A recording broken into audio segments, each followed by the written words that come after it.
algo que me llamó mucho la atención, si mal recuerdo, la preparatoria obligatoria ya fue en el 2008, una reforma de Felipe Calderón.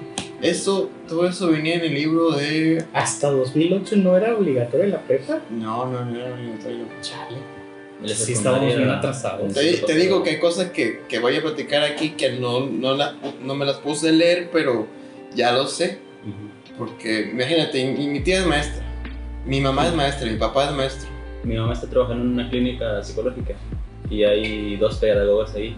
El viernes estuve platicando con una y me dijo varias cosas que sí como que me interesaron, como que en pedagogía te dan un libro, ¿no? A todos los maestros, donde te dicen, pues esto es lo básico que un niño tiene que aprender en preescolar, esto es lo básico que tiene que aprender en primaria, ¿no? Y me pareció muy interesante que en preescolar solo le piden contar hasta 20. No puedes enseñarles más. O, bueno, sí puedes, pero no te pide el gobierno enseñarles más. ¿Por qué? No sé. ¿En dónde sacaste eso? Es que no sé cómo se llama. Miami me lo confirmó. Lo hizo en TikTok. No, es un libro... ya se me dio el nombre, pero no recuerdo. Pero es un libro como de asesoría. ¿Te acuerdas? Cita, no me acuerdo, profe, pero me lo dijeron. Lo voy a buscar y ya cuando ponga el video pues lo voy a poner. Y voy a poner la cita del libro y es pues sí, instrucciones que dicen pues los niños saliendo de preescolar tienen que tener estos cursos básicos, ¿no? En cuanto a ciencias sociales tienen que saber esto y esto, en cuanto a lógico matemático esto y esto, en cuanto a no español pero sí estructura del lenguaje esto y esto, ¿no? Y recuerdo que en la parte de lógico matemático una de las partes decía tienen que saber contar hasta 20. Como, ¿por qué solo hasta 20? ¿Por qué no hasta 100 o hasta 500? Te limita, ¿no? Te llega a limitar en parte. Sí. Y es complicado, ¿no? Porque la maestra me dijo, nosotros sí podemos enseñarles más, pero es como de cada quien porque es como enseñarles inglés, ¿no? Podemos porque es lo básico creo que el inglés muy básico, muchas personas lo saben, ¿no? Pero es un costo extra, un costo que no nos van a pagar a nosotros. Pero igual, ten en cuenta de que estás hablando de preescolar. ¿De preescolar cuántos años estamos hablando? 5 años, 6. Ajá, pero, o sea, la mayoría como que... De preescolar, de 3 a 5. Ah, ok. De 3 a 5, pues, no sé, no puedes aprender muchas cosas a los 5 años. O sea, sí puedes, pero aún así te limitas mucho. Según me dijo ella, ya lo voy a poner bien la cita en el video, ¿no? ¿Por qué no citas a Jean Piaget? ¿Es tu mero mole? Es exactamente, particularmente de desarrollo cognitivo con los niños. Digo, yo no soy estudiante de psicología, pero creo que Jean Piaget hizo un trabajo... Hizo como... varios. Sí, hizo un estudio que básicamente su trabajo educativo se basa en que son varias etapas de desarrollo, ¿no? Y creo que él solo se acaba a los 12 años, me parece, 13. De tal edad a tal edad, es esperable que el niño aprenda de esta manera, ¿no? De tal edad, de esta manera, y que pueda aprender esto, ¿no? Por ejemplo, que yo recuerde, hasta los 8 años no entiende la parte abstracta, no entiende lo que es justicia, no entiende lo que es Dios, no entiende lo que es la ética, ¿no? Bueno, a veces hasta los 18 años, ¿no? Sí. Más, los 20. Es ¿Qué es? Es que es una pregunta muy compleja, Álvaro. O sea, realmente, o sea, tú vas a un antro y dicen, no te dejan pasar. Digo, ¿tú sabes quién soy? y el cadenero, pues, a mí no me vengas a echar en cara tus crisis existenciales. Eso lo resuelves tú solito. Vete a tu casa, ponte a reflexionarlo y luego cuéntame, ven conmigo y me dices quién eres. Pero, ¿tú sabes quién soy? No sé. Ni yo sé quién soy. Realmente sabemos qué somos, o sea, son preguntas fuertes, Álvaro. O sea, que no hay una respuesta sencilla para esto. Y mira, fíjate que esta es parte del existencialismo. Es la tarea de erradicar el sentido de la existencia y no de la esencia, ¿no? De hecho, aquí está. ¿Cuál es el libro? Este libro es de Román Ibarra Flores. A pesar de que es un libro de filosofía del derecho mexicano, te da una pequeña conceptualización de todo. O sea, te habla de la rama de la filosofía, del objeto de la filosofía, de algunos filósofos, pero esto ya es como que letra muerta, ¿no? Te dice Pitágoras, la filosofía del afán de ser libre, es Platón, la filosofía es la más alta ascensión de la personalidad y la sociedad humana por medio de la sabiduría, ¿no? ¿Qué idea tenía de la filosofía cada filósofo, ¿no? De los que están aquí, ¿no? Para Aristóteles, la filosofía es una ciencia universal, difícil, rigurosa, didáctica, preferible, principal y divina, ¿no? Todo esto es un discurso romántico, pero es bonito escucharlo, ¿no? Sí. Pero con respecto a lo que ahorita acaba de mencionar, ¿no? Esto es ya de la corriente filosófica del existencialismo. Hay muchas. La que me gustaría que un día llegáramos a platicar es la analítica. Esta sí es donde no hay una introducción exacta. Para muchos estudiantes de filosofía, el primer acercamiento pues es, valga la redundancia, ¿no? El existencialismo mismo. O sea, te acercas a la filosofía por preguntarte principalmente de tus creencias religiosas, ¿no? Casi siempre, ¿no? O el escepticismo, no siempre de profundidad, porque vas directamente con el escepticismo y vas, la que más es pertinente de las corrientes filosóficas es el marxismo o el existencialismo, ¿no? Y ya. Y el marxismo es más grande que nada más hablar de comunismo, ¿no? Que dos vacas. Que dos vacas, ¿no? No, hay materialismo dialéctico y materialismo histórico, y realmente entenderlo es complejo, porque tienes que saber aparte de positivismo y entender un poco a Hegel. Mira, para no hacértela de largo, parte del materialismo histórico es lo que coloquialmente se le dice de que depende de la época, depende del contexto, ¿no? Pero es que el hombre está limitado a los conocimientos y las ideas, porque lo material nace de las ideas, que en las ideas nace, el concepto de idea nace con, si me recuerdo, con Kant y con Hegel, hablando del idealismo, y ya luego del idealismo parte al materialismo. De hecho, es como, por decírtelo así de una forma, el fan número uno de Hegel era Marx. ¿No empezó con el dualismo y el monismo? No, eso ya de René Descartes. Y ahí estás metiendo a lo que pues es el tronco común del empirismo y el racionalismo. Pero luego vino John Locke a callar bocas con la imparcialidad. Porque si bien en el empirismo te dice que el conocimiento parte estrictamente de la experiencia, y René Descartes dice pienso, luego existo, y el racionalismo tiene que ignorar completamente los sentidos, porque los sentidos te pueden engañar, y en parte, por ejemplo, cuando estás soñando, y no por eso quiere decir que lo que estás soñando es real. Entonces, dice que todo conocimiento parte del razonamiento mismo, y John Locke, uno de los filósofos clásicos, cuando digo clásicos, pues quiero que te des la idea del Carlos de 1700, porque lo asimilo con el clasicismo. Entonces dijo, un hombre no es como una hoja en blanco, tienes que escribir en ella para que tenga las ideas. No van a nacer las ideas, no van a tener el conocimiento científico así de la nada. Pero a fin de todo son ideas, ¿no? Ya recaen en el ser, en cómo recopilas esas ideas y cómo las experimentas. ¿A qué te refieres? A esa idea de que decías de John Locke. O sea, que el hombre es una hoja en blanco. Necesitas tener experiencia y ya luego ya entra el método científico y para que puedas razonar.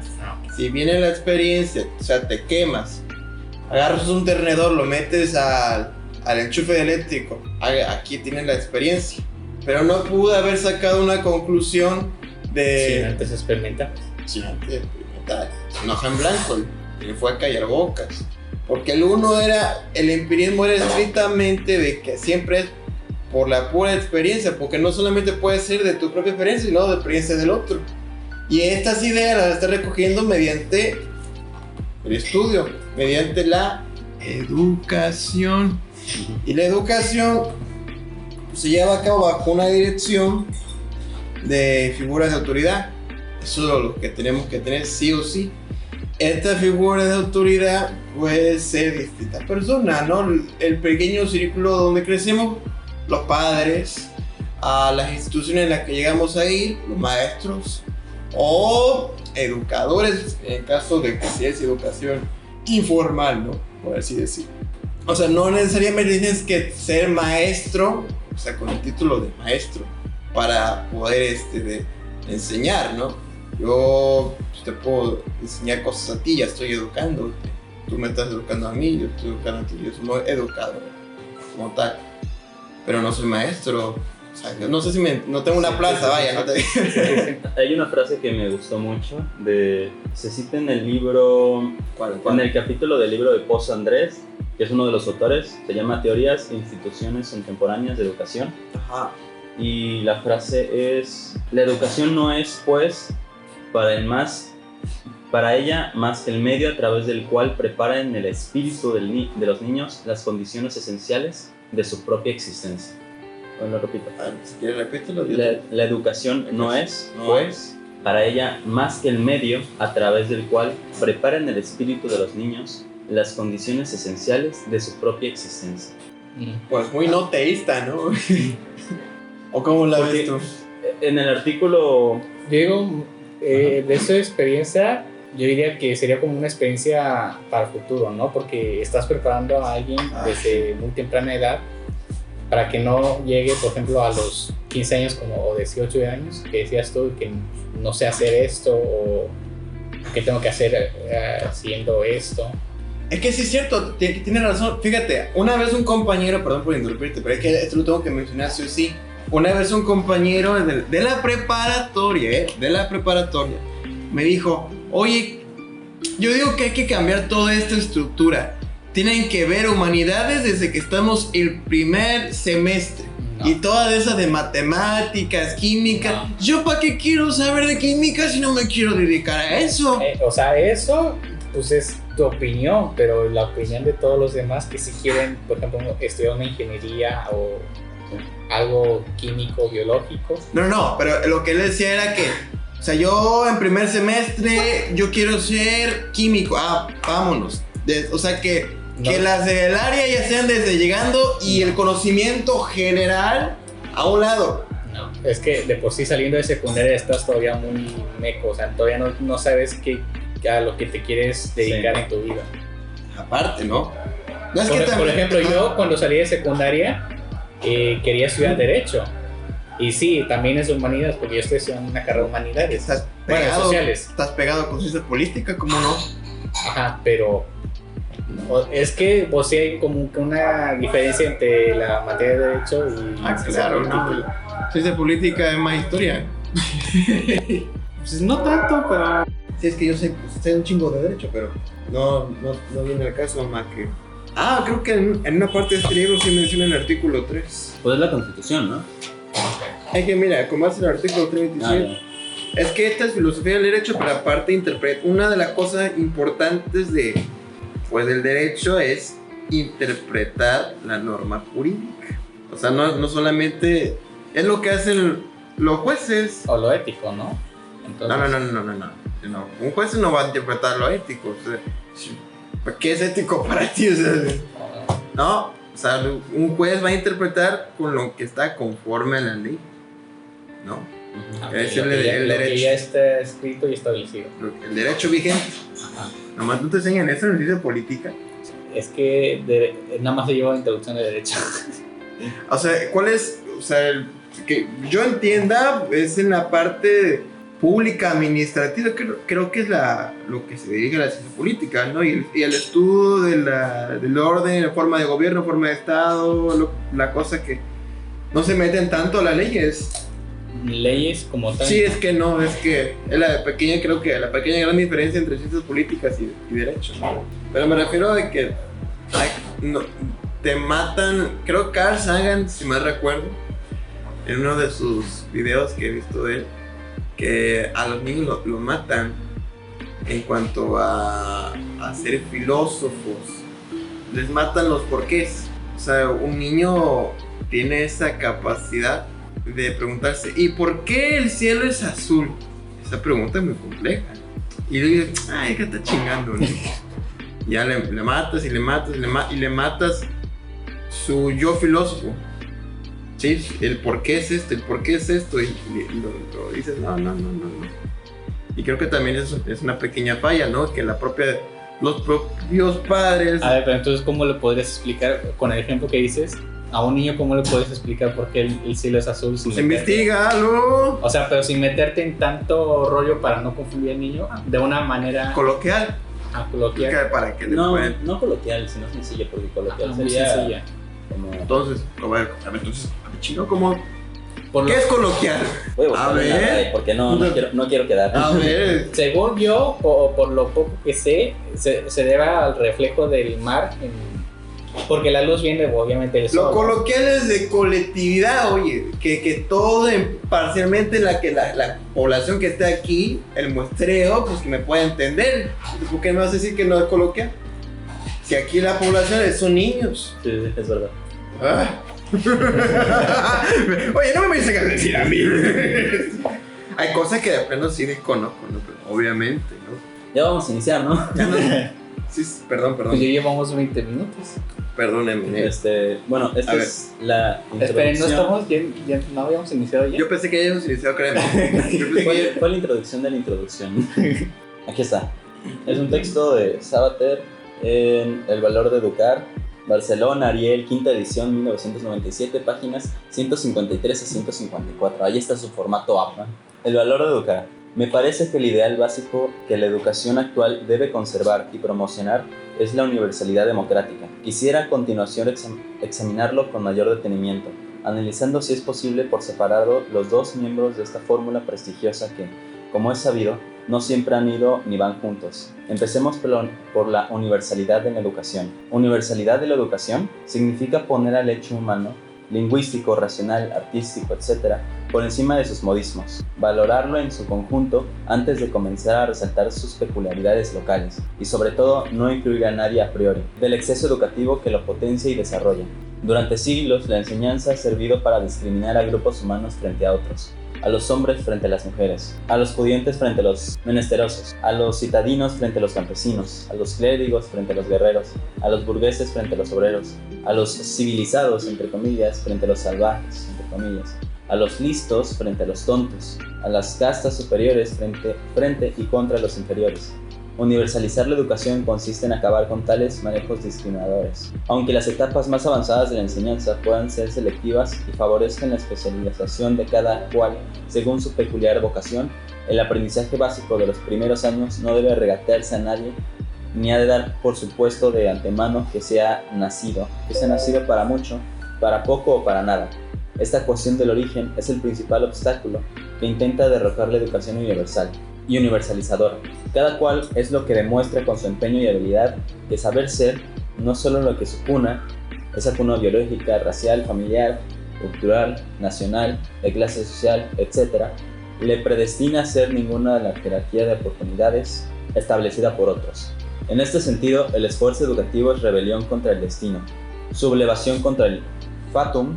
La educación es la antifatalidad, no el acomodo programado a ella, para comerte mejor, según dijo el lobo, pedagógicamente disfrazado de abuelita. Ok, sistema educativo en México.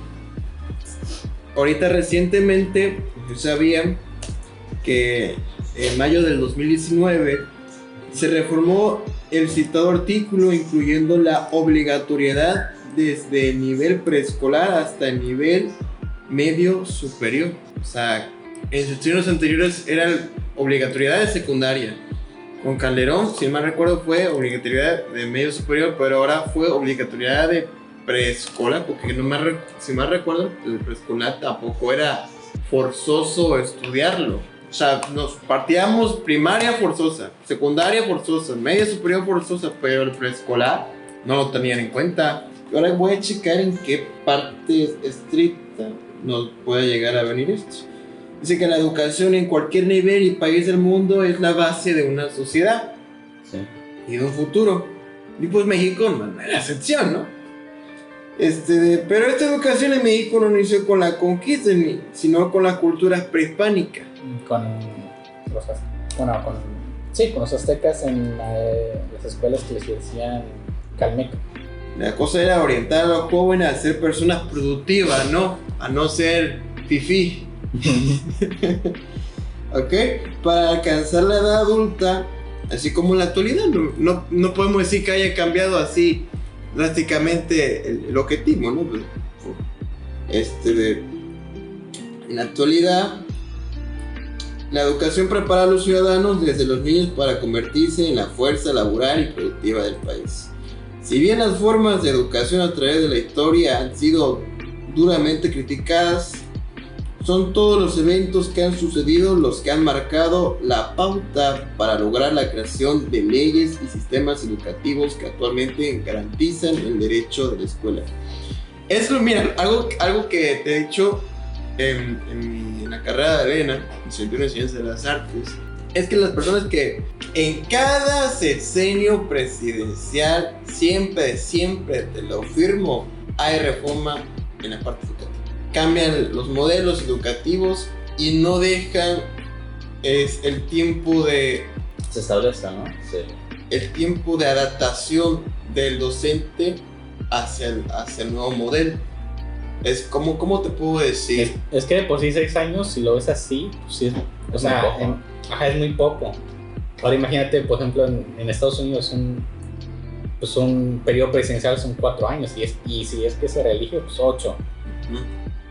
Pero ya 8 pues ya está, sí, más o menos. Recuerdo que cuando hablé con esa maestra pedagoga, tú me lo puedes confirmar o denegar, ahorita estamos en un modelo pedagógico de Peña Nieto, que se hizo en la sección de Peña Nieto. Ajá. No lo han cambiado porque el cambiarlo requiere mucho tiempo. E irónicamente, cuando ya está listo el nuevo modelo educativo, ya va a salir el presidente. Y ya estamos a mitad de sexenio. Sí. Toda la razón. No, es que sí, esto te lo digo, hasta se lo he platicado con mi tía que es maestra, que me dijo lo mismo, de que adaptarte a cada rato a los nuevos cambios es complicado, es complicadísimo, porque puede que sí realmente te llegue a funcionar a largo plazo ese mismo modelo, pero en corto plazo, es más, podemos decir que 6 años es un corto plazo. O sea, a pesar de que son 6 años, es un corto plazo. Pero a la larga sí te llega a funcionar. Hay cambios que sí realmente son pertinentes porque... Igual cualquier cambio político, más bien. O sea, no solo educativo. Sí, no solo educativo. Así es. Pero luego voy por la parte de la teleología de la educación. ¿Cuál es la diferencia entre la teleología y la teología, no? ¿Cómo? La teleología con la teología. No es lo mismo, chavo. Porque luego he escuchado que no, yo quiero estudiar teología para ser bien chingón y entender cuáles son los fines de cada cosa, ¿no? La teología, al igual, es una corriente filosófica que estudia los fines, la finalidad de tal cosa, ¿no? De que por ejemplo, hablando de la parte existencial, ¿cuál es el fin de existir, ¿no? ¿Para qué existe esto? ¿Para qué existe esta taza? ¿Para qué existe Carlos? ¿No? ¿Cuál es el fin que se persigue, ¿no? Y la teología no muchos lo quieren catalogar como ciencia, ¿no? Pero en la parte en el 1500, pues no, es una ciencia que estudia la relación entre el hombre y Dios. La relación entre hombre y Dios, ¿no? El conocimiento que se obtiene de Dios, ¿no? Es la teología. De hecho, creo que la platicamos otro día, ¿no? Para ser sacerdote, el padre, estudiar teología. Y teleología es de los fines. En este caso, pues la educación es uno de los pilares más importantes de toda cultura, ¿no? La educación se transmite valores, principios, actitudes, gustos, sentimientos que le dan personalidad a cada pueblo. Asimismo, el concepto de educación prehispánico no se limita al aspecto académico solamente. Es lo que siempre uno piensa, ¿no? De que, sí, educación, y lo asimila en primera instancia a una escuela. Sí. Creo que un error que a veces todos cometemos, ¿no? Que piensa que educación no solamente aprendes en la escuela, lo que te enseña el maestro Y es un vicio asqueroso, porque te llegas a ser un estudiante pasivo. O sea, que te quedas con lo que te dijo el maestro todos los días.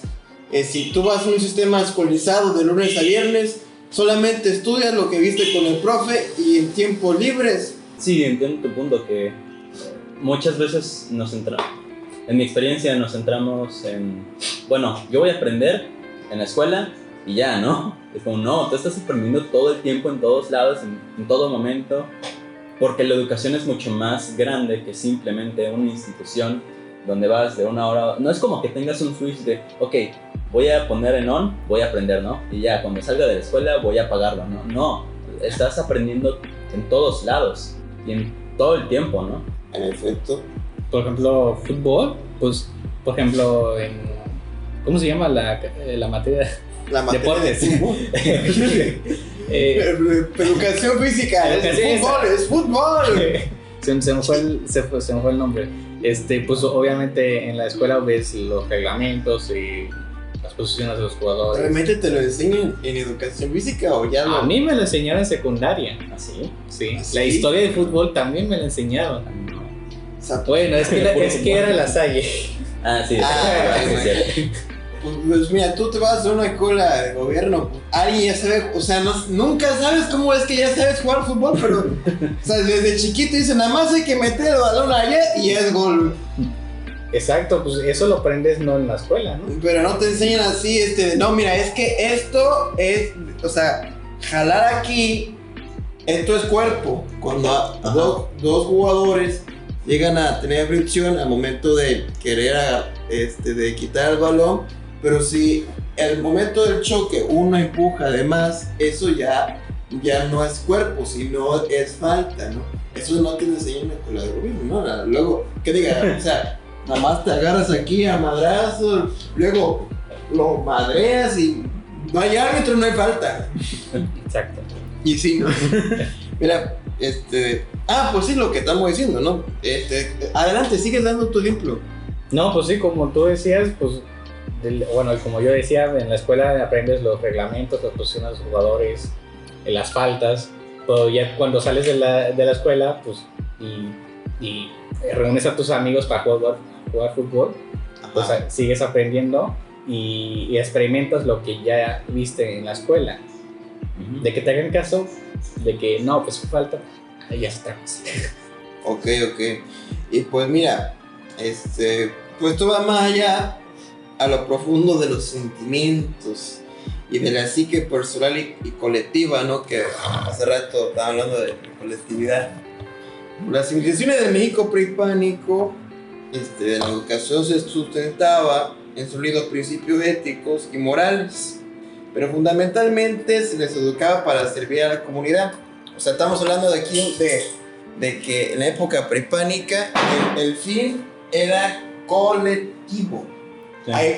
Creo que podemos dar una pequeña diferencia entre los fines, porque el medio es la educación. O sea, tú tenés acá medio y fin. Hay que saber distinguir esto, ¿no? Por ejemplo, en el caso dando una pequeña alegoría, ¿no? De parejas. Yo quiero tener pareja. El medio está, tengo pareja. ¿Para qué fin?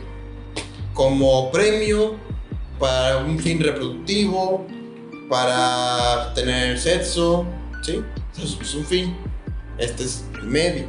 En este caso, el medio era pues para servir a la comunidad, porque tú también puedes estudiar en estos tiempos y no precisamente para servir a la comunidad. Tú puedes estudiar tal carrera o tal disciplina y no precisamente es para que yo quiera servirle a esto, sino por puro interés propio, para sí, no para los demás.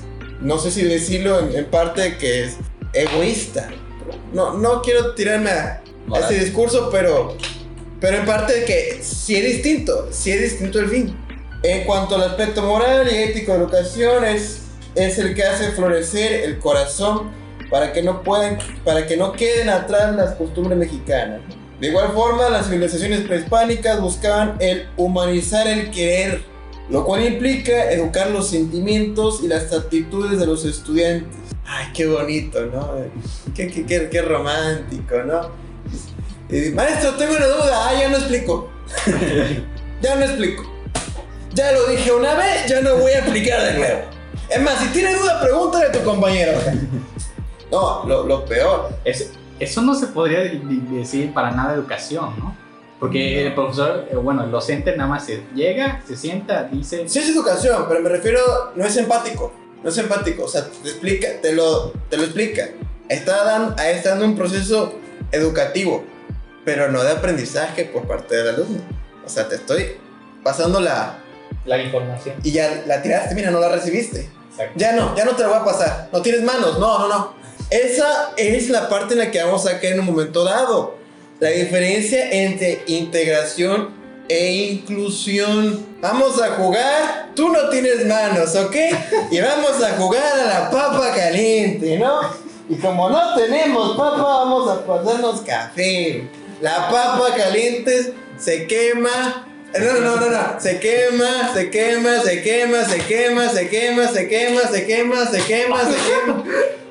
¡Ay! ¿Por qué no la agarraste?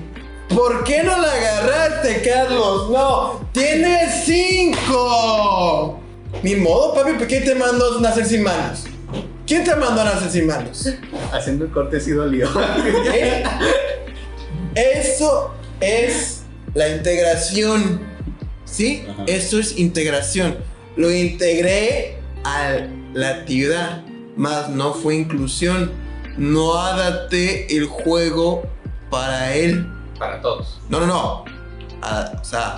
Una cosa, me refiero. El juego está adaptado para todos. Esto ya, te estoy integrando a ti para todos. Quiero que este juego esté adaptado, configurado, moldeado, para que tú también puedas jugarlo. Es la pequeña gran diferencia. Hay exclusión. O sea, exclusión. Tú no juegas ni madre, entre él y yo. Así, la papa caliente se quema. Esto es exclusión. Estamos manejando integración. Estamos integrando. Ok, la papa caliente se quema. No tienes manos, pero te incluí. Ahora tienes 5 por nacer mal. ¿Quién te manda a nacer mal? Ahora vamos a hacer la inclusión. ¿Sí? La papa caliente se quema. Con la boca. Eso, se quema.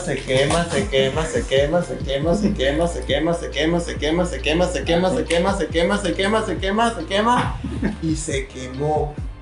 Este es un ejemplo muy estúpido, pero eficaz y entendible.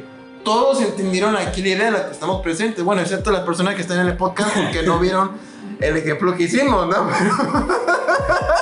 Pero fue muy gráfico la idea. Esto muy interesante. O sea, lo que hicimos aquí es que tenemos una bolsa de café y le pasamos esta bolsita de café en manos de mi compañero Álvaro. Y entonces aquí tenemos esta papita, se la di a él. Estamos haciendo una actividad. Pero cuando se la quiso dar a Carlos, suponiendo que Carlos no tiene manos... Que sí tengo. Pero hipotéticamente, ¿no? Pues se la pasamos, pero... ¡Ay, qué malo! Le cayó en el rostro y no pudo agarrarlo. Pero lo integré. Estamos haciendo un ejercicio de integración, más no de inclusión. En este caso, hablando de la educación, es adaptar el programa educativo que maneja cada institución, maneja el docente, para que el alumno también pueda aprender y no excluirlo. De hecho, puede buscarlo como NEE. Son necesidades educativas especiales, si mal recuerdo. Eso te tiene que encontrar. Necesidades educativas especiales. Ah, huevo, la tenía, papi. ¿No te gustó el ejemplo tan bonito que te puse? Es que aquí está. ¿Y cómo me golpeó la cara? ¿Y cómo sí le golpeó la cara a Carlos? No crean que es chiste, sí le cayó. ¿Estás bien hecho? Sí. Ah, ok. Pero es que era necesario. El aprendizaje duele. El fin justifica los medios. Aquí está. No es tanto de integración ni de inclusión, pero sí de cómo se maneja el aprendizaje. En el libro Teorías e Instituciones Contemporáneas de Educación, del 2004, así que no se confíen mucho, dice: si en el proceso de enseñanza se procura presentar los contenidos que interesan al sujeto que enseña por motivos ideológicos, no dando la posibilidad de crítica o réplica y limitando de esta forma la comprensión de lo que se aprende, se habla, según Esteve, 1983, de adoctrinamiento, que es una forma de manipulación debido a la intencionalidad por parte de quien enseña de sesgar la información y a la pobreza intelectual con la que se alcanza el conocimiento. Como es evidente, a esta modalidad de aprendizaje no la podemos incluir en la esfera de lo educativo, porque aquí se van más a lo... Este libro, por lo que yo entiendo, se va más a la educación como enseñanza moral, ¿no? De cómo debe ser un ser humano. Dice, tenemos un ideal de ser humano. Eso es el deber ser. La sociedad decide cómo debe ser un ser humano para aportar a la sociedad, para ser como un individuo, ¿no? Y la educación se encargaría, según este autor, este libro, de enseñarles a los individuos, aquí está. Lo que pretende la educación es la inserción de los sujetos en la sociedad mediante la transmisión de determinados contenidos culturales. Pues lo que tú dijiste, el enseñarles. Adaptarlo, mira, aquí dice, subyace a esta acepción de, ¿cómo se llama? De educación, una función adaptativa, es la palabra clave aquí, función adaptativa. ¿Qué hicimos aquí? Adaptamos el juego, porque Carlos no tiene manos, desgraciadamente nació mal. Entonces hicimos lo que está ahí, es la función adaptativa y reproductora, porque lo que pretende es la inserción de los sujetos, en la sociedad mediante la transmisión de determinados contenidos culturales. En este caso, pues una parte educativa. Hay algo que me llama la atención, que concuerdo, de lo que dijiste, que la educación se encarga de adaptar al humano al medio natural, ¿o cómo era? Subyace en esta sección de educación una función adaptativa y reproductora. Eso se me asemeja mucho a lo que decía Hobbes en el Leviatán, no sé si lo conozcan. Sí.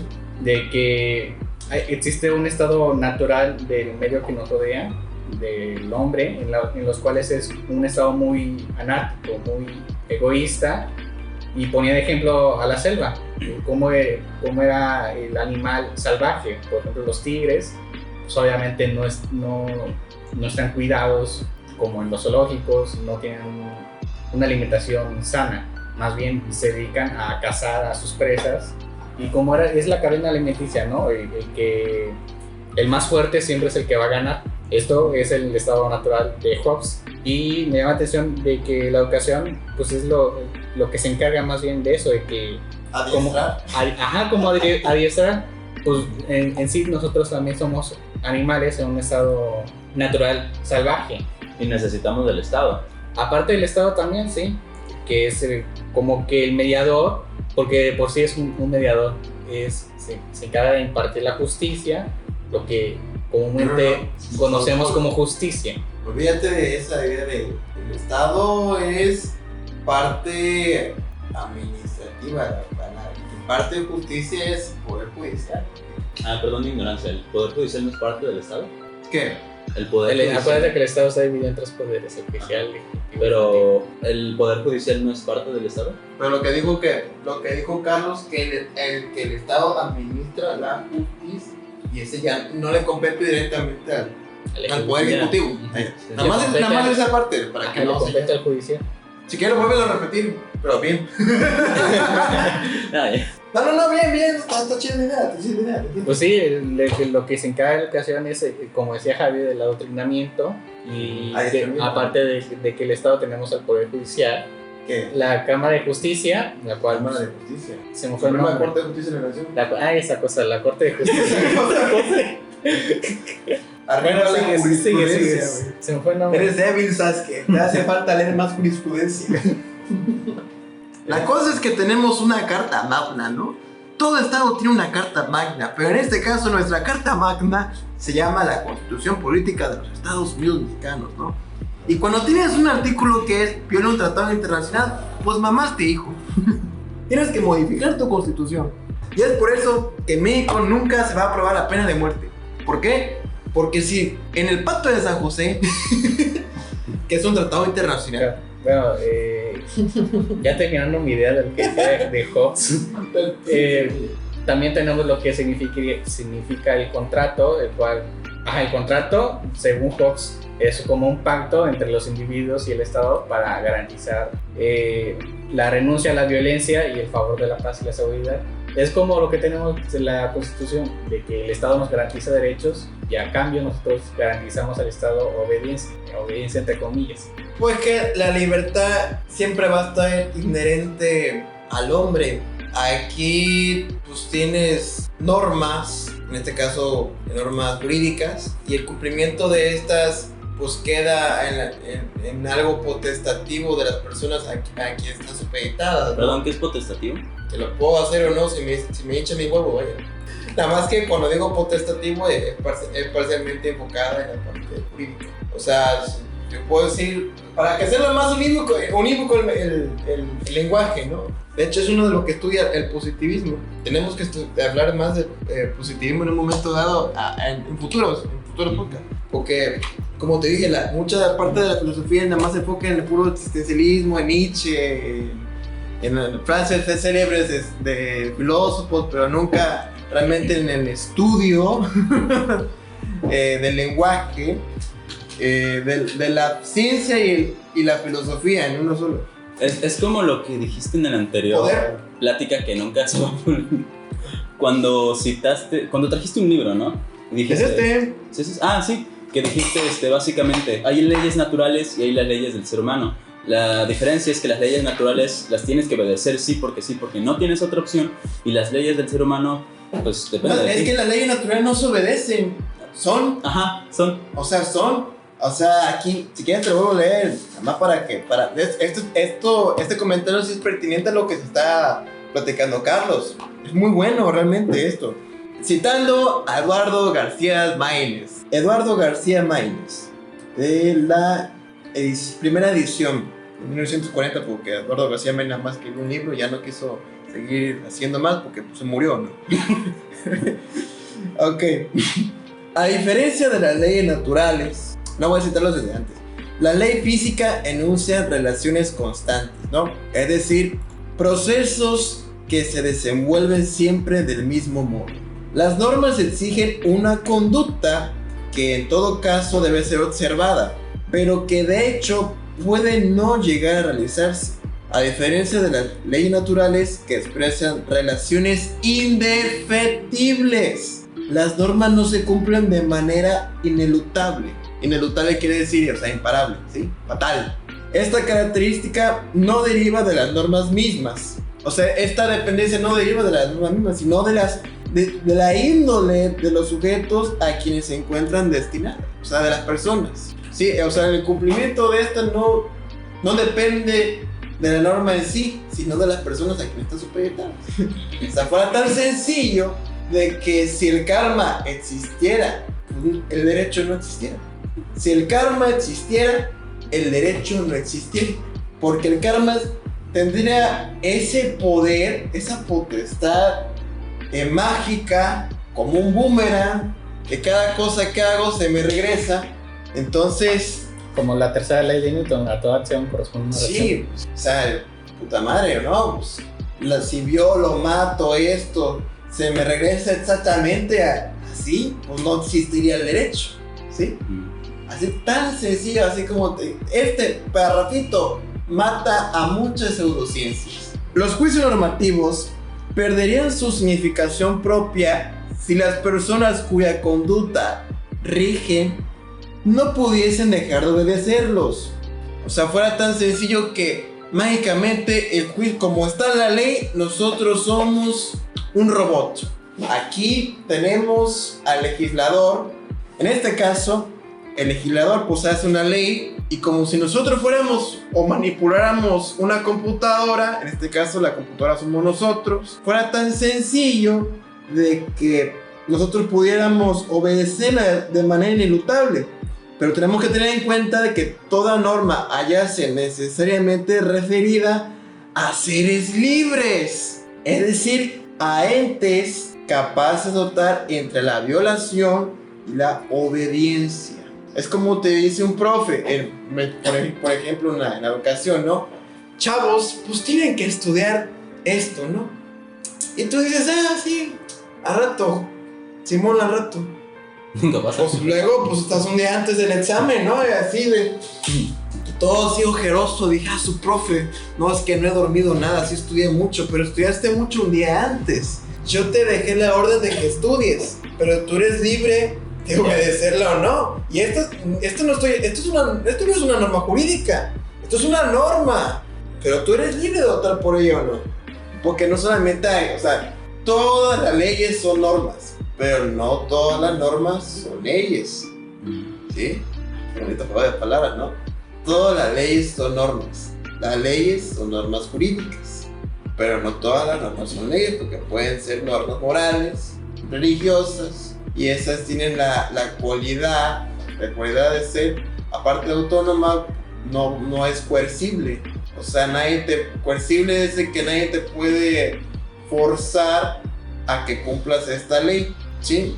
No es de carácter bilateral, es unilateral. O sea, si tú de la nada incumples, cometes un pecado capital, no va a llegar aquí el gobierno a decirte que no. A menos que vivas en Irán o Afganistán. No, pero es que allá las normas son teológicas. Sí nacen de la propia figura. O sea, cuando la religión ya se apodera estrictamente de las normas jurídicas, es lo que yo voy. Pero bueno, esa es la idea, ¿no? Acá no, acá si tú tienes pensamientos impuros y no honras a tu padre y a tu madre, pues nadie va a ejercer coacción para que cumplas esta ley, que en este caso son estas normas, que es religiosa, ¿no? Sí, ¿no? Y aparte, pues, ¿qué pedo si no tienes padres, no? O sea, sí. O sea, pues Arnita la huerfanita mamón, ¿no? O ¿qué pasa cuando eres el hijo, pero de un asesino, ¿no? ¿Cómo lo honras, no? ¿Matando gente? Eso es otro pecado. Bueno, pasamos por la historia de lo que es en México, pero no lo abordamos mucho. Yo tengo aquí un artículo. De hecho, hay un artículo que lo explica. Hay una tesis de jurisprudencia de la quinta época. Aquí está. La educación formal. Bueno, el artículo es Esbozo de la historia de la educación en México, de Lucina Moreno Valle Suárez. Dice: desde la más remota antigüedad, la educación formal o institucional se proporcionaba en el Calmecac y el Telpochcali. El Calmecac estaba dedicado al dios Quetzalcóatl y el Telpochcali a Tezcatlipoca. El grupo sacerdotal era el encargado de dirigir estas instituciones que se desarrollaron bajo la vigilancia del gobierno civil. Los educandos vivían en regímenes de internado de acuerdo a las normas de estricta disciplina orientada a fortalecer su cuerpo y espíritu. Buscaban formar hombres valientes y buenos soldados. Del Calmecac surgían los gobernantes y sacerdotes, es decir, quienes ejercían el poder y administraban la justicia. Los egresados generalmente contraían matrimonio. Solo se permitía el celibato a quienes escogían la vida sacerdotal. Cabe señalar que esta institución atendía a la minoría de la población y guardaba celosamente sus tradiciones y sabiduría. Y pues el Telpochcali era una institución destinada a formar soldados, peones y jefes militares inmediatos. Y en la educación femenina pues era... Pues se parece ahorita. Sus actividades en otros ámbitos eran de índole religiosa y social. Los valores más apreciados eran la castidad, la generosidad y el trabajo. Algunas acudían al Calmecac, otras al Ixpogocali. Estas últimas residían con sus padres, a diferencia de las otras que vivían en regímenes de internado. Y una tercera modalidad de la educación institucionalizada o formal fue el servicio religioso. Y pues en pocas palabras, los niños de la antigüedad, en México por lo menos, iban a dos escuelas. Bueno, los que podían iban a dos escuelas y eran o destinados a... Si eran pudientes o no, más bien. Ajá. O estabas destinado a ser un soldado o estar en la parte militar, o estabas destinado a ya ser parte del gobierno o del clero, ¿no? Y si eras niña, ya. Adiós. No hay elección. No hay elección. ¿Tú tienes algún documento sobre la educación en México antiguo? Ah, sí, Wikipedia. Ah, genial. Wikipedia no sirve, mijo. No, mira, eso ya es también un discurso jodidamente de la mierda de que te digan, Bueno, es que Wikipedia no te sirve para nada. Lo que pasa es que depende de qué estás consultando, qué tema estás consultando, porque realmente hay información en Wikipedia que es mucho más grande que cualquier otro lado. Aunque te vayas al Google académico, lo que te está manejando en Wikipedia es mucho mejor que lo que estás viendo en Google académico. Y contrario censo, igual pasa. Por ejemplo, Burgoa, hablando del juicio de amparo, Burgoa le pegan la verga a Wikipedia, a toda la raza, a todo internet. Burgoa escribió el juicio de amparo a los 25 años, es un librote de más de 1000 páginas. Wikipedia ni a los zapatos le llega a Ignacio Burgoa, que en paz descanse. O sea, no hay que decir que Wikipedia no te sirve, así ya tan extremo. Y al contrario, decir que Google Académico, diosificar a Google Académico, que ahí lo encuentras todo, ¿no? También, en Google Académico luego encuentras trabajos con información muy precaria, ¿no? Te lo firmo, eso te lo firmo donde quieras.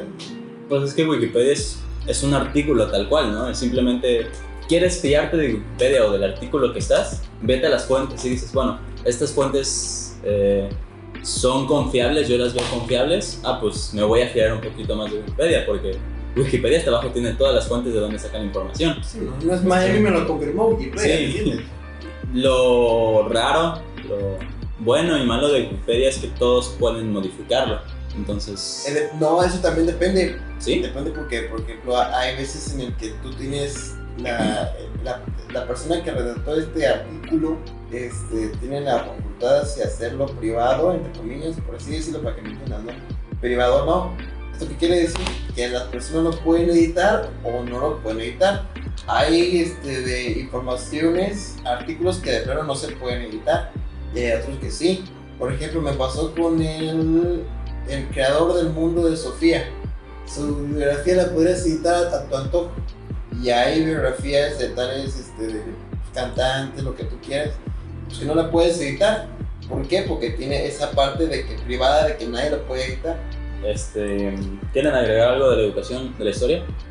Bueno, yo encontré aquí una página que no sabía y se va a hacer muy curioso, que dice que la educación en México prehispánico empezaba desde el nacimiento y que cuando la partera presentaba al niño o niña en la mano, no sé si derecha o izquierda, se le colocaba una insignia, imagino que una marca con esa cosa que luego marcan a las vacas, ¿cómo se llama?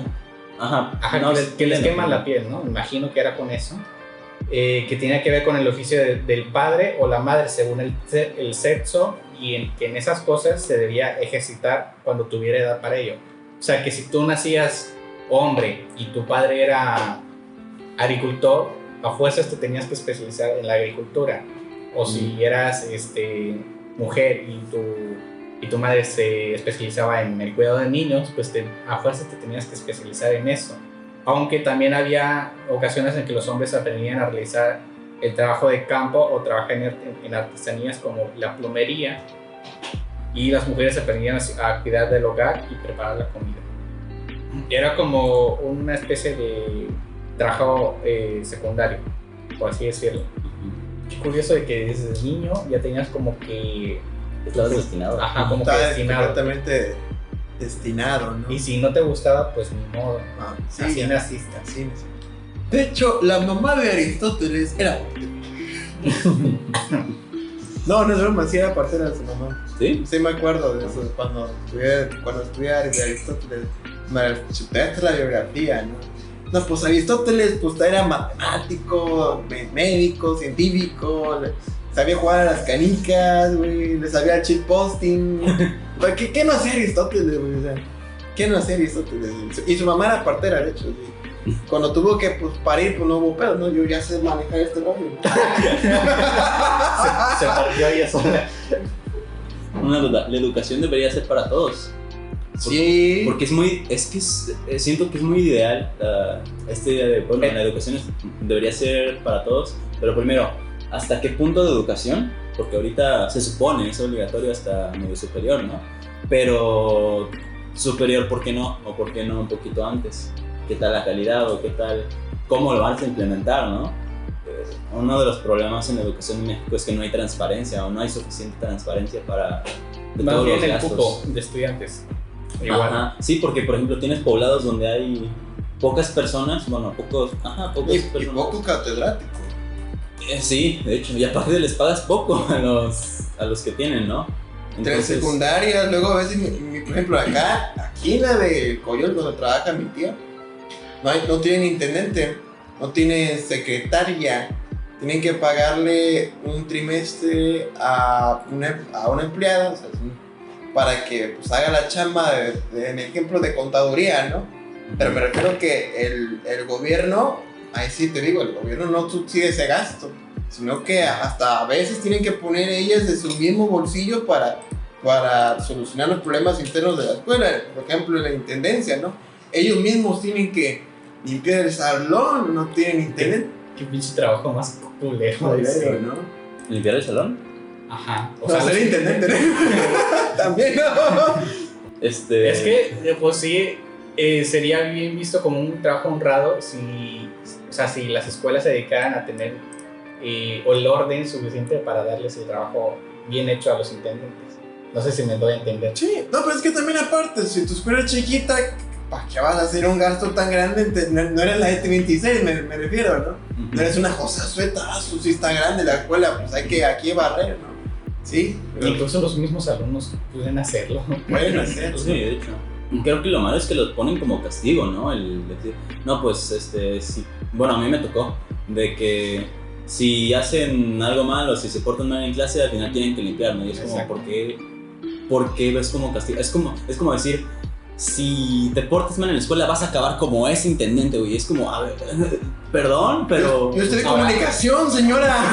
Ahora, si lo pones como una materia, ¿cómo le pondrías a un nombre, el nombre de la materia? ¿Como trabajo social? O Yo estudié eso. ajá, de que les enseñes a temprana edad a los alumnos a ser ordenados y a limpios y a mantener a su... ¿Eso es funcional? Es muy funcional. Sí, es cierto, ¿eh? Es esta parte de, por lo menos en mi experiencia, no sé en la de ustedes, el limpiar el salón, algo tan común como limpiar el salón. No, ya no el salón, el escritorio, porque Ajá. de por sí en las escuelas que va a sonar como pinche niño riquillo fifi que fue a secundaria privada. Ajá. Pues por sí en mi primaria, bueno, secundaria no, y bachilleres, güey, los escritorios, güey, no podía ver eso. O sea, como que me sentía incómodo ver los rayones, los chicles pegados. Incluso había veces en los que dejaban restos de comida, pero no los envases, la comida en sí. Ah, ya. Y luego decías, ¿y quién se va a comer esto? Porque esto yo no lo puedo, o sea, éticamente yo no voy a tirarlo a la basura. Sí, ya. Sí, es como enseñarles a ser limpios y eso es como en parte a no tirar basura, no ensuciar y si ven algo sucio, límpienlo porque, bueno, soy un poco hipócrita porque aquí soy sucio, ¿no? Pero sí, ¿no? Se tiene que educar desde los dos niveles de donde está el niño más que nada en la casa y en la escuela a ser limpio.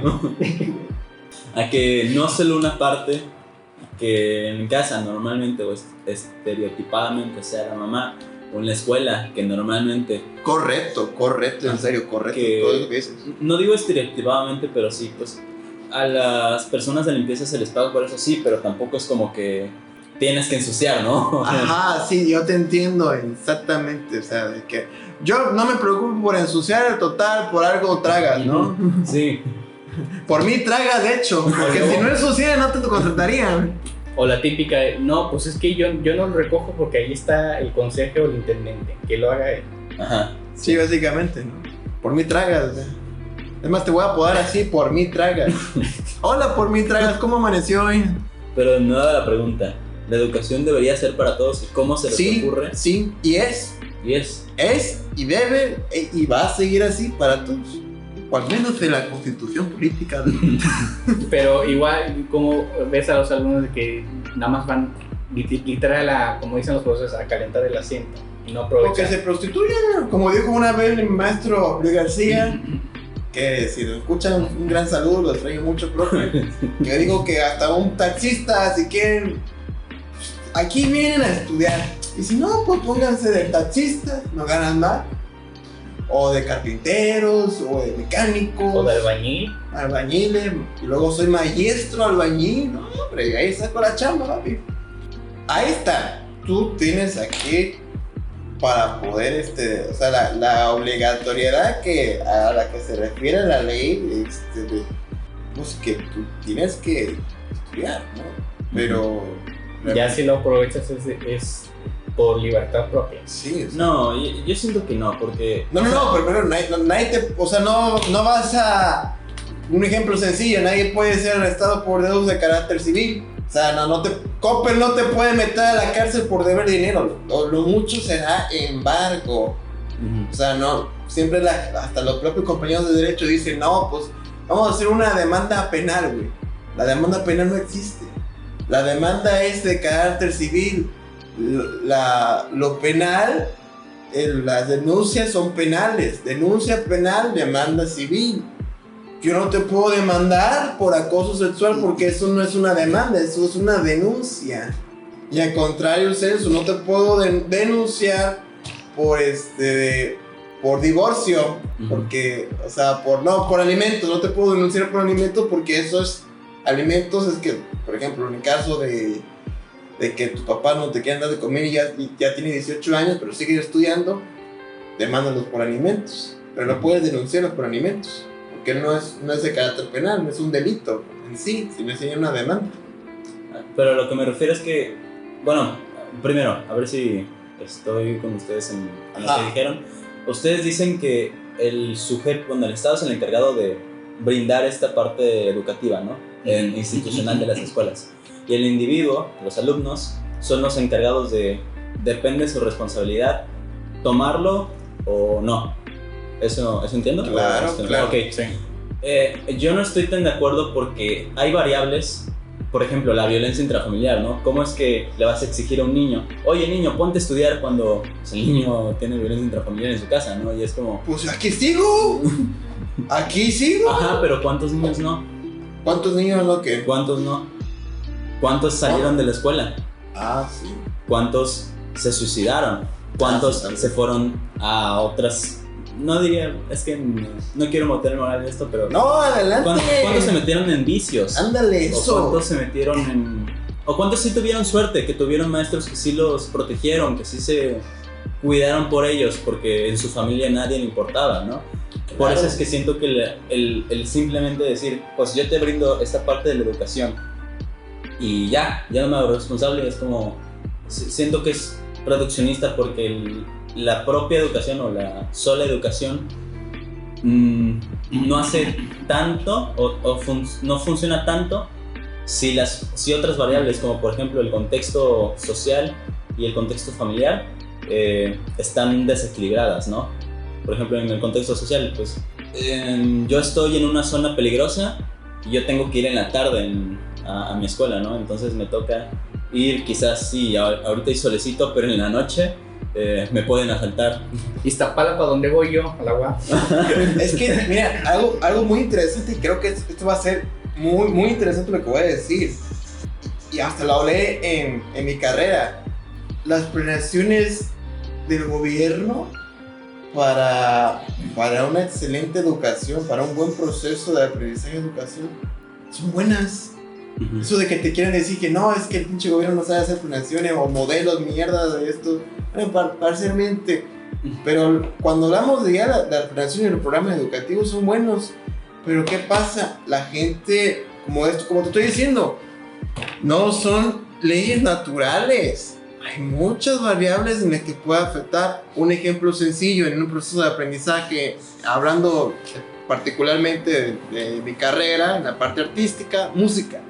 Llevas un programa en el que cada semana, en un lunes, un miércoles, un viernes, vean tal tema. Vamos a ver el lunes, veremos qué es notación musical, ¿no? El miércoles veremos la clave de sol y el viernes la clave de fa, por así decirlo, ¿no? Obviamente estos cambios son bruscos, ¿no? No vas a ver, pero así de cada día una cosa nueva, ¿no? Pero me refiero que llevas un programa, ¿no?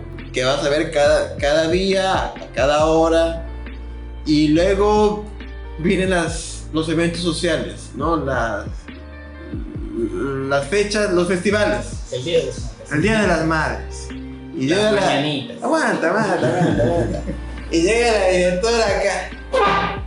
Oiga, maestro, necesito que le enseñen a los alumnos la canción de A ti que me diste tu vida, tu amor y tu espacio. Y tu maestro así de... Pero maestra, los alumnos no saben ni siquiera qué notas están aquí en el piano. O sea, ni siquiera se saben en el acorde de do, o sea, lo básico, ¿no? Ándele, maestro, tiene que sacar la canción porque si no vamos a quedar en ridículo, profe. Y si usted me queda mal, yo quedo mal. Y si yo quedo mal, usted va a quedar muy mal, maestro. Claro, ridículo, como si no todas las escuelas lo hicieran. Pero por ejemplo, luego hay concursos, eso tú lo sabes, de himno nacional. Agarran a algunos, agarran a algunos así de, pues tú vente acá a cantar y y nosotros somos la 26, no, pues tenemos que sacarnos. Tenemos que sacar estudiantes del coro, aunque canten de poca madre, ¿no? Aunque no tengan ninguna educación musical en su vida, pero como que te sabes, hay unos gorgoritos. Gorgoritos es cantar así como coloquialmente se dice, a cantar a media voz, así como Dios te dé a entender, ¿no? La cosa es que ya tu programa ya no le estás dando la continuidad que debías. ¿Por qué? Por caprichos de la directiva. Y déjate eso, el Día de las Madres. Luego, cuando no es el Día de las Madres, Navidad. Y cuando no es Navidad, noviembre. Sí, como no le dan primordialidad a la parte artística, pues tiene mucho menos clases. Aprendizaje. El aprendizaje, porque la artística ahí está. O sea, lo artístico es sacar la canción, ¿no? ¡Ay, qué bonito! ¿No? Pero, y el alumno que aprendió y tiene una parte de frustración en el aprendizaje, ¿sí? O sea, tocó guitarra, no le gustó, estudia cualquier otra cosa. Ya ahí tienes un artista menos. Ya no le están fomentando el valor intrínseco. Ya no lo tiene. Ya aprendió a tocar este instrumento porque lo obligaron. Porque dijeron, no, pues tienes que tocar la de A ti que me diste tu vida, tu amor y tu espacio, La Llorona, En Noche de Paz. Así te vas. El himno nacional. ¿Qué es gridón? O sea, me refiero, ahí se pierde. Ya el alumno pierde el maestro, pierde el alumno y muy en el fondo sí pierde también la directora porque lo que montó fue una cagada. O sea, realmente, ¿cuándo ves que un montaje en las escuelas que le haya tocado a ustedes haya sido wow, qué bien montaron esto los alumnos, ¿no? No, fue un montaje de prisa. Fue un montaje de que, pues, sácatela como puedas, ¿no? El alumno no aprendió qué está tocando o por qué lo está tocando. Sí, eso es. La parte axiológica, histórica, cultural, lo que está haciendo, solamente sigue órdenes. Si el maestro está adiestrado, por lo tanto tú también vas a estar adiestrado. A ver, no es lo mismo que estar enseñando, porque la planeación dice. No porque la planeación lo dice, quiere decir que tú también estás adiestrando, no. Lo que pasa es que una cosa es seguir una planeación y un programa que tú creaste para que ellos aprendan, y otra cosa es dejar ese programa por caprichos de la puta directora, no por la palabra. Pues yo tengo secundaria, no puede ser como tú decías. Un saludo para la Salle, ¿no? Es como lo que decías. Eso es un vicio. ¿Qué? Eso es, o sea, es lo que te estoy diciendo, es un vicio, digamos, social, de vicios en el proceso de aprendizaje. Creo que es más pertinente, vicios en el proceso de aprendizaje. Porque aquí está escrito cómo se tiene que llevar paso a pasito.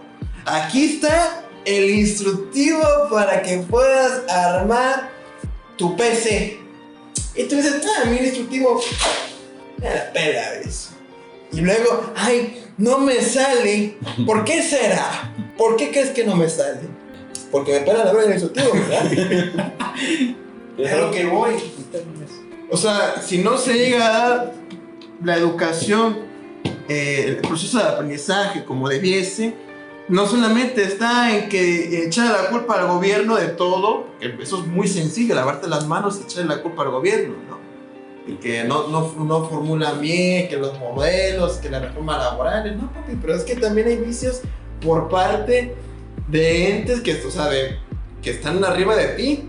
Luego súmale que el alumno también tiene problemas en casa, que está en un proceso de que no sabe qué le gusta o si quiere tocar guitarra. O sea, es mayor los problemas y no dejarle únicamente en las leyes, sino en las personas a quienes están dirigidas. Porque si fuera tan sencillo, ¿qué pasa? ¿El karma? ¿Qué pasa? Pues viviríamos en una utopía, básicamente. ¿Sí, a ver? Sí. Esto que estoy diciendo es pertinente. Y no decir, en la antigua cultura mexica, o sea, está bien, está genial, lo romantiza, qué bonito. Pero esto es concientizar. Dije, no mames, sí es cierto. Profe, chinga a su madre, chinga también a su puta madre. Eso es lo que buscamos, lo que yo quiero entender que estamos buscando. Concientizar a los alumnos, que abran los ojos. Abre los ojos, maldita sea. Sí tienes manos, Carlos. Sí tienes manos. Mira, siente tus manos. Eso que dice fue un juego, Carlos. Sí tienes manos. Ahora, si quieres, nace con lo que sea, la parte teórica. Si quieres leer algo, interprétalo. Pero me quería hablar de esto. No sé si lo quieres borrar o eliminar, pero yo lo saqué de mi corazón y de lo que en mi escuela me han enseñado, ¿no? No, pues yo creo que todo lo que dijo Javier fue muy completo. Yo recuerdo, estoy buscando una parte del artículo porque habla de...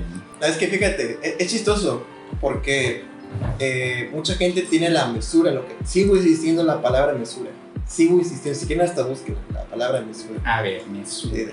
Y te lo hablan de una forma romántica, de cómo debe ser educación, luego no sé si decirle letra muerta, y luego llego yo con un lenguaje vulgar. Pero esta vulgaridad nace de ver tanta injusticia, de tener tanta impotencia, de una furia, de una furia interna de tener tanta impotencia de que no puedes hacer nada. Y hasta tú ves al maestro que está siendo mandado por caprichos de la directora o no sigue su programa y el maestro está frustrado y esa frustración te la transmite a ti y por lo tanto tu proceso de aprendizaje no es como debiese, ¿verdad? Pero esto estaba escrito, aquí estaba cómo tenía que ser, pero no se llevó a cabo debido a los vicios, en este caso vicios en el proceso educativo de aprendizaje. O luego igual como dices, hay profesores que ni siquiera se basan en lo que está establecido en su materia y enseñan lo que se les dé la gana. Eso es otro, o sea, está bueno esto, los vicios. O sea, miren alumnos, la verdad es que hoy no les voy a hablar de la diferencia entre amparo directo e indirecto. Mejor les voy a hablar sobre cómo mi esposa se quedó con todos mis hijos, mi casa, y sobre mi divorcio. Eso sí va a estar más interesante, pero no les va a venir en el examen. Pero va a ser todas las clases, el tema de cada clase va a ser sobre mi divorcio. El artículo se llama La educación como objeto de conocimiento, el concepto de educación, de Julián Luengo Navas. Y hay algo que me interesa, que quiero saber qué opinan de esto. El ser humano nace inacabado y la educación, entendida como proceso, lo que pretende es modificarlo para complementarlo y optimizarlo, tomando como referencia un modelo de ideal de persona y de sociedad que le sirve de guía. Sí, muy bien. ¿Cómo? ¿Lo puedes repetir, por favor? El ser humano nace inacabado y la educación, entendida como proceso, lo que pretende es modificarlo para completarlo y optimizarlo, tomando como referencia un modelo ideal de persona y de sociedad que le sirve de guía. Por supuesto. O sea, O sea, creo que hasta el ejemplo el de John Luke, o sea, el humano es un papel en blanco.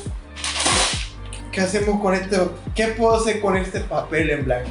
Podemos hacer un avioncito pitero, para que vuele. Estoy orientando, estoy educando, para que vuele. Estoy formando. O podemos formar un barquito pitero. Yeah. Lo estoy formando para que sea un barquito pitero. ¿Puedo repetirlo otra vez? Me gustó mucho. El ser humano nace inacabado. Aquí está, inacabado. Ok. Inacabado. Y la educación, Educación. entendida como proceso, lo que pretende es modificarlo para completarlo y optimizarlo. Aquí lo está modificando, lo está optimizando para... Completarlo y optimizarlo. Pero después, Tomando como referencia un modelo ideal de persona. ¿qué modelo estoy tomando yo? Quiero este modelo ideal. Modelo ideal. ¿Qué es el modelo ideal? Para ti, ¿qué es el modelo ideal? Lo que yo considero... Lo que aspiro. ¿Quién crea el modelo ideal? la comunidad. ¿Quién soy yo aquí al lado del humano? ¿La autoridad? O sea, la educación se lleva a cabo bajo la dirección de figuras de autoridad, padres, maestros, educadores. Aquí lo estamos moldeando. O sea, esto es un niño. Puede ser un niño, puede ser un adulto, pero siempre está bajo de alguien que lo está educando. Sí. En este caso es un bebé, un niño de primaria. Tenemos que moldear para que aspire a algo. ¿Sí? Repítelo otra vez. Esto es importantísimo. Tomando como referencia un modelo ideal. Un modelo ideal. ¿Cómo lo vamos a orientar para que sea esto un barquito? Pues vamos a agarrar un modelo, una táctica y estrategia para que sea un barquito. No quiero que sea un barquito pitero, que sea un barquito bien hecho. Tenemos que hacer los cambios precisos para que este niño quede bien moldeado y no sea un barquito pitero. Aquí la directora no me está haciendo nada, no me está mandando a que le resuelva sus problemas y sus caprichitos. Aquí estoy moldeándolo yo, en base de el modelo ideal para que nazca un barquito. Porque esto que estoy haciendo, a pesar de que se vea y es muy vulgar, te abren los ojos, ¿o no? ¿Entendiste la primera o te lo tuve que explicar 2 veces? La cosa es que este modelo ideal no puede ser para todos. Claro que no. Estamos de acuerdo. ¿Y qué hablamos hace rato? ¿Cómo quedó la cara de Carlos después del golpe que le dimos? Por eso estamos diciendo el modelo ideal. Ideal, pero en este caso, ideal para tal grupo. Y en este grupo, pues tenemos a una persona que no tiene brazos. En este grupo, además, más complejo. Tenemos una persona que no tiene piernas. Tenemos una persona que tiene discapacidad auditiva. Y tenemos que moldearlo y agarrar uno ideal. No uno estricto para todos. No hay igualdad, hay que tener equidad. La equidad viene de la mano con la forma en la que tenemos que agarrar el modelo ideal, partiendo de la equidad. No hay igualdad para todos. ¿Sí me entiendes? Sí. Yo les tengo una pregunta. Bueno, esta parte de que dices de... Tú ya tienes una parte de evaluación, ¿no? Ya tienes un plan, pues. Sí. Ahora, ¿cómo evaluar el conocimiento de los estudiantes? O no, deja su conocimiento, ¿cómo evaluar sus procesos? ¿Cómo evaluar su aprendizaje? Porque en el modelo cuantitativo, ¿cómo puedes calificar el arte con números? Bueno, Igual cómo lo toman los alumnos, ¿no? Porque yo creo que todos alguna vez hemos conocido a alguien de que, saqué 6, con eso estoy y ya pasó. Y no, el alumno tiene que aspirar a por lo menos 11, aunque no exista, pero tiene que aspirar a más. Mira, te voy a poner otro ejemplo igual, sencillo y vulgar, porque es necesario para que tú me entiendas. ¿Cómo se verá que el estudiante aprendió? Y ese está mucho mejor el ejemplo. Supongamos, no te voy a pegar. Pobrecito. Piensa que le voy a pegar, nada más me la acerco para ocupar un ejemplo y piensa que le voy a pegar. Y está condicionado. Ya aprendí. Estamos en clase de cómo ser un barco. Tenemos un barco y una hoja en blanco. ¿Cómo sabrán que el estudiante aprendió?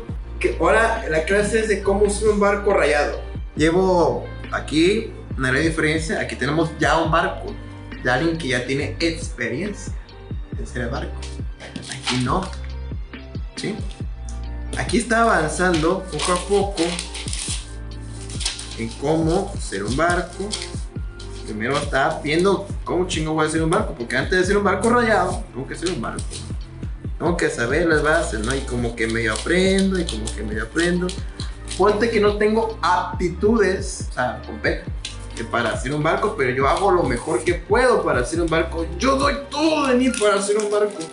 Ay, no quedé bien, pero así me quedo. Y este vato dijo, me pegan la verga, yo ya soy un barco. Chingan a su madre. No quedó rayado. Quedó una rayita.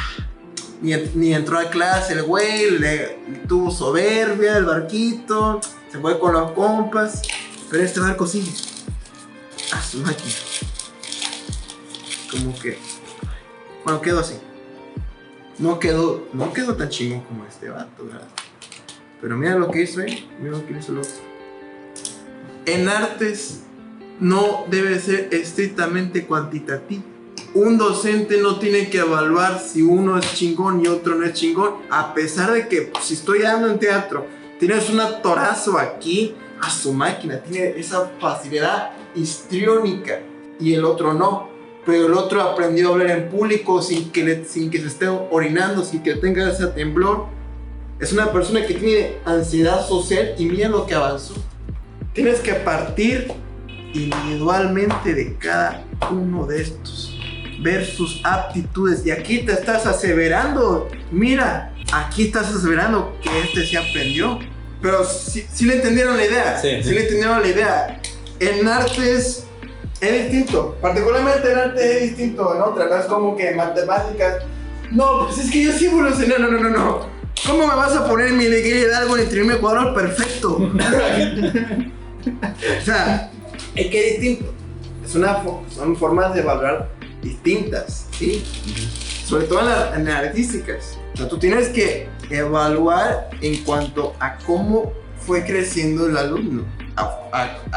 Tienes aquí la parte inicial y la parte final. Si en esta parte este alumno no le hubiera ganado la soberbia y hubiese quedado más rayado, sí, muy rayado, o sea, negro, muy rayadísimo, acá, no, sí, tiene 10. Pero ¿qué pasa? No hubo cambio drástico, no hubo un avance. Entonces aquí te estás aseverando, pues, de que el alumno sí aprendió, sí hubo un proceso y sí hubo un resultado, te dio frutos. Acá no llegó como si quedaba blanco, pero mira lo que avanzó. Este alumno tenía ansiedad social, le temblaba las manos cuando habló y mira, ya no le habla, ya está. Habla pausadito, silencioso. Ahí, esto es nada más en artes, Esto nada más estoy dando un ejemplo de cómo es. Aquí te está aseverando en cuanto a un método cualitativo. Yo no puedo cuantificar parcialmente y ponerle 10 a este y 6 a este porque no quedó como este. Eso no es una forma correcta de evaluar, porque tienes que evaluar la forma en la que fue creciendo el alumno, la forma en los avances que haya aprendido, o sea, verlo individualmente. No sé si me voy a explicar, creo que sí me entienden, ¿no? Es complicado porque en nuestra experiencia, ¿no? ¿Cuántos alumnos éramos en bachillerato? O sea, ¿cómo es que un profesor se puede fijar quizás en 10? Es que también es otro vicio, que meten a 100 alumnos en una pinche salón donde caben 20. Sí. O sea, son vicios, Álvaro. Son vicios. Aquí la táctica y estrategia te la dice, pero los vicios hacen que se vuelva una vida imposible. Si fuera una pinche ley natural, puta madre, vamos primer mundo, güey. Ahora, ¿cómo poder cambiar eso, no? Porque una solución fácil y... Reducirlo. O sea, no se puede así cambiar de golpe. No puedo decir, mañana vamos a pelear contra la contaminación y vamos a eliminar los monopolios, empezando por Coca-Cola. ¿Cómo que Coca-Cola es un monopolio? Pero me refiero, no podemos. Es el farolero peleando contra el foco, el cartero peleando contra las redes sociales. Es una lucha, ¿sabes qué? La vas a perder. O reducirlo. Se puede reducir, se puede continuizar y puede reducirse la contaminación, reducirse el consumo de Coca-Cola, pero no llegar a un punto en el que ya nadie tome Coca-Cola en este planeta. Imposible. ¿Sí me entiendes? La contaminación. Es como que, ya va a haber menos contaminación. No, ¿saben qué inventaron esta empresa? Adam Smith lo dice en una de sus frases: no es la benevolencia del carnicero, del panadero, lo que te da su producto, sino el interés propio.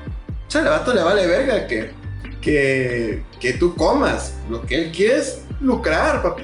De hecho, pone un ejemplo en la cuestión de la mano invisible, de que, pues, que así funciona el comercio. Básicamente, o sea, no es como que llega yo a tu changarro. Digo, ¿qué hubo, compa? ¿Cómo estás, Álvaro? No, pues estamos aquí bien. Ay, me caes bien. Y tú también me caes bien. Oye, quiero una leche y 1 kilo de huevos, ¿no? Bueno, ten, compa. Y llegas el siguiente día, y luego ya no los huevos, sino el pan. Luego, no sé, el dolca, lo que sea. Pero, sí, no mames, estoy perdiendo dinero, ¿no? O sea, lo que tú tienes que es lucrar, sacar provecho de esto. ¿Y qué me preguntaste? ¿Cómo es que los maestros pueden ser tan individualistas? No individualistas, sino especializarse tanto o ver el progreso de un alumno cuando tienen 100, ¿no? Tú dijiste, bueno, vicios, eso es lo que pasa. Y tú dijiste, seguiste diciendo, los cambios tienen que ser progresivos. Progresivos, no tienen que ser como de, ya. Aunque no sé, porque siento que hay problemáticas grandes como el cambio climático. Y ahí fue cuando te dije del cambio climático, que es pelear esto con lo otro, y no se va a poder desaparecer de golpe.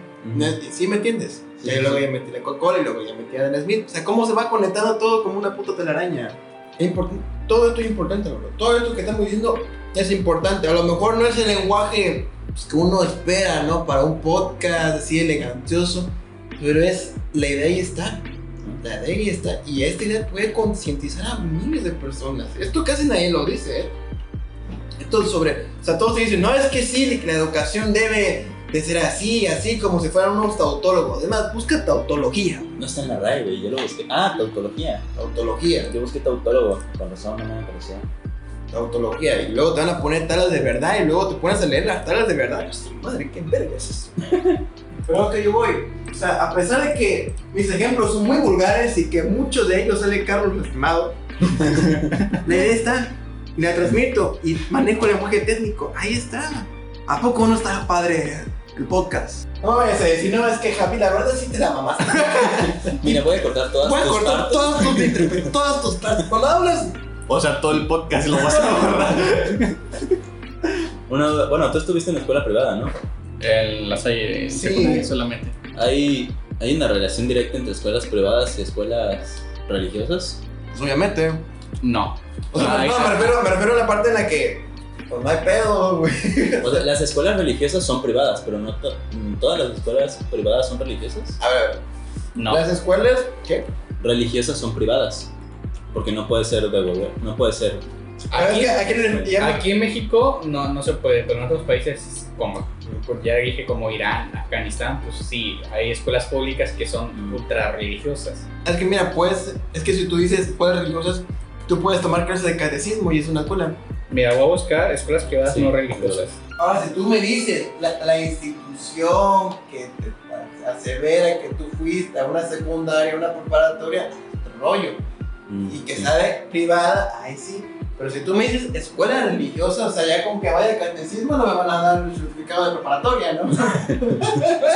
Ok, las instituciones avaladas por la Secretaría de Educación. Sí, está bien hecho como lo dices. Las instituciones avaladas por la Secretaría de Educación Pública que imparten la educación, ya se me fue la idea aquí. Sí. Las instituciones admisibles por la Secretaría de Educación Pública que otorgan certificados de educación básica, medio superior y superior a estudiantes de la población mexicana, normalmente, o en su mayoría, creo yo, son religiosas. Y las que son... Bueno, es que constitucionalmente... Ahí sí no tengo los datos, Eso también no se lo manejo, joven. No, o sea, ¿cuántas escuelas religiosas privadas hay aquí en Veracruz y cuántas son públicas, no? No, y aparte de la ayudadita es que el podcast no es espontáneo, o sea, se edita y podemos ponerle, sí, de arroz zorra, ¿no? O sea, se le puede editar Al revés. Hay más escuelas primarias que son 9.356 a nivel estatal, y el segundo nivel con más escuelas es la preescolar con 7.573 escuelas. ¿Fuente? La Secretaría de Educación. No, sí, mira, si quieres, eso es importante, creo que para que lo menciones. O sea, es la página oficial del estado. Mira, o sea, para que tú digas, para que tú menciones de que la cantidad de escuelas públicas y privadas que hay en Veracruz, si quieres, en Veracruz, en Veracruz, y saques una pequeña conclusión tuya, en la redundancia, ¿no? Esto es fuerte. De bachilleratos, a nivel estatal solo hay 1.855 escuelas. ¿Y en universidades cuántos hay? No ve nada más. Licenciatura universitaria y tecnológica 175. De gobierno, supongo. O las dos, porque es lo que no especifica aquí. El nivel que tiene el más bajo con solo 2 es el técnico superior universitario. Solamente 2 escuelas. ¿Es la IPN? ¿Y cuál es la otra? Pero sí es un fuerte golpe. De primaria tenemos casi 10.000 y de universidades tenemos apenas 170 redondeados. O sea, sí es... Ya tengo a nivel ciudad. A ver. Tenemos a nivel ciudad Veracruz 881 escuelas, de las que más tenemos son de educación primaria con 292, y de licenciatura universitaria y técnica solamente tenemos 27. Pero privadas y de gobierno. Estoy buscando eso. ¿En serio no tenemos universidades públicas aquí? Más que la UB. Simón, carnal. ¿Todas son privadas? IDVER es de... No, Tecnológico de Veracruz. Es el mal, güey. Es que ya tengo la lista de universidades privadas y públicas a nivel estatal, y de Veracruz me aparecen puras privadas. O sea, no veo ninguna pública. Bueno, esto sí, quiero saber tu opinión. ¿Qué materias podrían cambiarse o agregarse a la educación básica? Educación básica. Es que, a ver, ¿cuál es el...? Filosofía 1. Estamos hablando de primaria. ¿Cuál es el listado de materias actual? Estructura socioeconómica de México. Mamá, ¿qué es el SAT? Hijo, yo sé qué es el SAT. Y el SAT, yo tampoco sé qué es el SAT. Y yo soy el SAT. Aquí está. Según el gobierno, la página oficial del gobierno de la nación, ¿no? O sea, a nivel nacional, tenemos que primer grado español, matemáticas, exploración de la naturaleza y la sociedad, formación cívica y ética y educación artística. A ver, espera. Español. ¿Qué? ¿Fobista? ¿Qué? Español, matemáticas. Exploración de la naturaleza y la sociedad. Ciencias naturales, ajá. Formación cívica y ética. Ajá. Educación artística. Eso está bien. Flauta dulce. Eso es flauta dulce en primaria. Nunca ven educación artística. Eso es otro vicio. Contratan a un maestro de música que ni siquiera les enseña solfeo. Deberían tener tantita madre de descaro para contratar a un profe que ni siquiera les va a enseñar a leer una clave de sol. A enseñarle un compás de 4 cuartos. No. Le dicen, chavos, aquí va sol, do, mi, fa. Eso no es enseñar música, es una mediocridad. A ver, tenemos esas materias iguales en primer y segundo grado. O sea, son 1, 2, 3, 4, 5 materias. Tercer grado llevan español, matemáticas, ciencias naturales, la entidad donde vivo, formación cívica y ética y educación artística. Solamente le aumentan una, la entidad donde vivo. La entidad donde vivo. Eso es como conocer tu ciudad. A ver, Esa no me la conocí, fíjate. en el currículo en línea de esta asignatura podrán encontrar diferentes apartados con sugerencias didácticas y propuestas de recursos que les permitirán una mejor comprensión y aplicación del programa de estudio. ¿Qué? No sé. El espacio geográfico y el tiempo histórico se conjugan para proporcionar a los alumnos y a las alumnas aprendizajes que les permitan conocer, cuidar y valorar el patrimonio natural y cultural que hay en su entidad a través del desarrollo de habilidades para mejor manejo de información. Ok, conocer su ciudad, pues. Ok, y cuidarla. Esto es Veracruz y lo demás no sé. Ajá.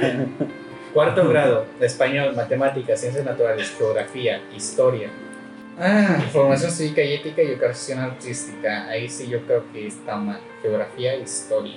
No habías dicho que. Bueno, ¿no sería Historia. cómo se enseña la historia? ¿Mande? ¿No sería cómo se enseña la historia?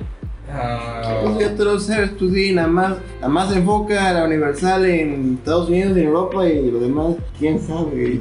Bueno, geografía sí, yo creo de plano geografía ni de PETS en cuarto grado. ¿O tú qué opinas? Ya te dije, estructura socioeconómica de México en primer año de primaria. Tienen que saber lo que son los impuestos. Y educación física llevan a partir de primero hasta sexto grado. Eso es necesario. ¿Por qué existe Aguascalientes? Inglés, curioso, estoy en la página oficial del gobierno de México y hasta abajo dice inglés. Ok, vamos a ver de a partir de dónde lo ven. Vaya sorpresa. Error 501, no he encontrado. No. Bueno, ya actualicé, dice. Ok, no me dice nada. Bueno, la educación física sí es importante. No solo enseñarles a jugar fútbol. Te iba a decir, ya me lo ganaste. Porque hay un artículo de la UNAM que dice obesidad, epidemia agudizada en México, que habla de que creo que 3/4 de la población en México padece obesidad, como mínimo, ¿no? Y en los niños somos como el segundo o tercer lugar en obesidad infantil en el mundo. Así que sí tenemos que tener esta parte de, no solo en la parte de educación física, ¿no? De que el maestro no sea una persona obesa. Exacto. Que dé el ejemplo, que los maestros den el ejemplo y que las tienditas, bueno, es algo interesante, ¿no? Las tienditas o la comida chatarra debería regularse. No regularse, debería de eliminar completamente. Eliminar. ¿Tú qué crees? ¿Regularse o eliminar? Yo creo que regularse. Bueno, según el Tratado Internacional, los tratados internacionales dicen que tienen que regularse. Según los extremistas de la Constitución de la Carta Magna, pues eliminarse, ¿no? Es que mira... No, escúchame. Escúchame.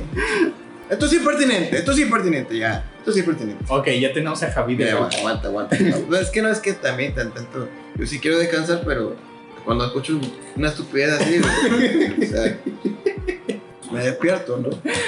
¿Qué pasa con la persona que dice hay que poner la pena de muerte en México? Y dice, sí, chingón, así, en corto.